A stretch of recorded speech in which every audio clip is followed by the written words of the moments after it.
नमस्कार, मी प्राध्यापक संतोष गिरी, संचालक गिरी पीसीएमबी क्लासेस नांदेड. यावर्षी जी अतिवृष्टी झालेली आहे, बऱ्याच ठिकाणी इतका मोठा महापूर आलेला होता की शेतकऱ्यांचा पूर्ण शेतकऱ्यांचं जे काही त्यांनी पेरलं होतं, त्यांची मेहनत आपण ज्याला म्हणू, ते सगळं वाहून गेलेलं आहे. नांदेड जिल्ह्यामध्ये झालेली अतिवृष्टी ही सर्वज्ञात आहे आणि यामध्येच आमचा जो क्लासेस आहे गिरी पीसीएमबी क्लासेस, जे शेतकऱ्यांच्या लेकरांसाठी आम्ही मागील 9 वर्षापासून काम करतो. दरवर्षी आम्ही शेतकऱ्यांच्या मुलांना 7/12 दाखवा 50% फीस माफीची सवलत देतो.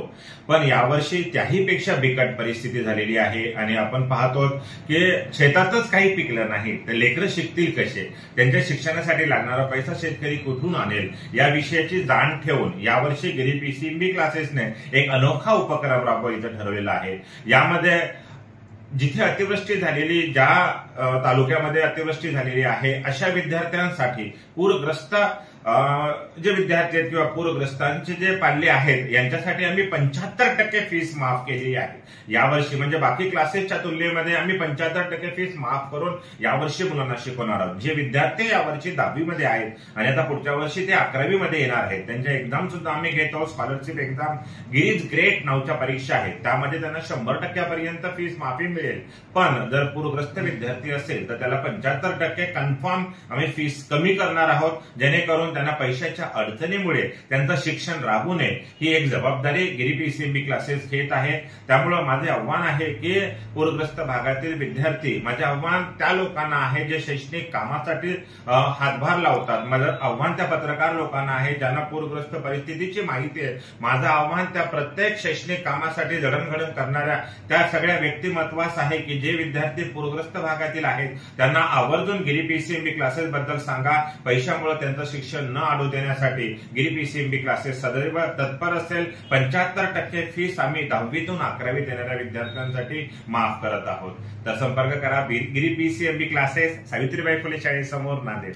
धन्यवाद. सर, त्याचं इन्स्टॉलमेंट कसं असणार? 75% फीस माफ केली आपण, त्याचं इन्स्टॉलमेंट कसं असणार? आणि फीस भरताना सुद्धा आम्ही जो फीस स्ट्रक्चर असेल त्यामधून त्यांना आम्ही 2 इन्स्टॉलमेंट देणार आहोत. म्हणजे पहिले इन्स्टॉलमेंट ते 50% भरतील, ऑलरेडी 75% माफ, त्यातून 50% त्यांना प्रवेशाच्या वेळेस भरायचं आणि त्यानंतर 2 ते 3 महिन्याचा अवधी आम्ही अशा विद्यार्थ्यांना देणार आहोत ज्यांच्यामुळे की त्यांना पैसे भरताना ही अडचण होऊ नये. बरं, विशेष म्हणजे जरी फीस कमी असेल तर फॅसिलिटीज मात्र 100% फीस भरणाऱ्या विद्यार्थ्या एवढ्याच राहणार आहेत. पैसा कमी म्हणून सवलती कमी असणार नाहीत, पैसा कमी म्हणून त्यांना दुजाभाव केला बिलकुल जाणार नाही. त्यांच्या मागे गिरी पीसीएमबी कंडिशन अशी आहे की अतिवृष्टी झाली म्हणजे असं कुणीही ती गोष्ट सांगू शकतं.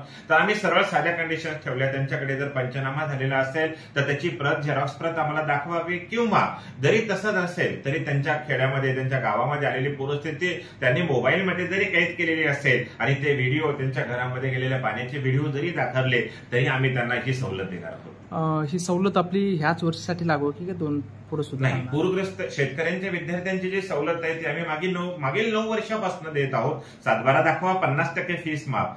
पण यावर्षी जी पूरस्थिती आहे त्याला अनुसरून फक्त याच वर्षी 10वीतून जे मुलं 11वीत येते त्या मुलांसाठी फक्त ही सवलत लागू असणार आहे. सध्या शेतकरी सुद्धा हातबस झाले, त्याबरोबर विद्यार्थ्यांची सुद्धा मानसिकता थोडी ढासळलेली आपल्याला दिसत आहे. आता अशा विद्यार्थ्यांना शिकायची आवड आहे. तुम्ही 75% फीस तर माफच केली, पण त्याचं मनोबल खचलेलं आहे. अशा विद्यार्थ्यांना शेतकऱ्यांना आव्हान काय असणार आपलं? नाही, मुळात आहे ना अशा विद्यार्थ्यांसाठी, कारण काय असतं, जसं आपण म्हणतो की मुलांचं म्हणजे मानसिक संतुलन सुद्धा इथे मागे पुढे होतं. कारण आता आमचे वडील पैसे लावतील की नाही, बरं लावतील तर कुठून लावतील, हाही या मुलांना समज आलेली असते. आणि शेतकऱ्यांच्या लेकरांना तर जाणीवपूर्वक ही समज खूप जास्त असते. तर मुळात मला या लेकरांना एवढं सांगायचं की बाबांनो, पैसा किती आणि कितपत, किंबहुना याहीपेक्षा उपर जाऊन आता जे आत्महत्याग्रस्त शेतकरी आहेत त्यांना आम्ही ऑलरेडी सवलत देतो. आता मला ह्या गोष्टी ओपन करायच्या नाहीत, कारण काय असतं, विद्यार्थ्यांना ही गोष्ट, म्हणजे माझ्याकडे असे विद्यार्थी आहेत, जवळपास 12 ते 13 विद्यार्थी आहेत ज्यांना आईवडील नाहीयेत. 19 विद्यार्थी आहेत माझ्याकडे जे सिंगल पॅरेंट आहेत. आपल्याला त्यांची नावं जाहीर नाही करायची, रिझनच असते की त्यांना या गोष्टीची कमतरता जाणू नये. मुद्दा दुसरा की जो पूरग्रस्तचा विद्यार्थी आहे, ठीक आहे, त्यांना मात्र आता आम्ही जी फीस घेतोय ना, ही फक्त त्यांना लागणाऱ्या शैक्षणिक साहित्याची फीस असणार आहे.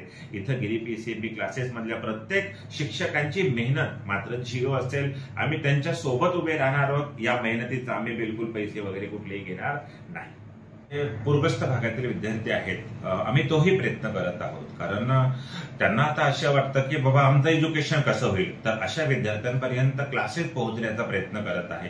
यामध्ये शैक्षणिक काम करणारे जे काही व्यक्तिमत्व आहे त्यांचाही आम्हाला हातभार लागणार आहे, विशेषतः पत्रकारांचाही हातभार लागणार आहे, आणि क्लास सुद्धा त्या विद्यार्थ्यांपर्यंत गावांपर्यंत पोहोचायचा प्रयत्न करत आहेत.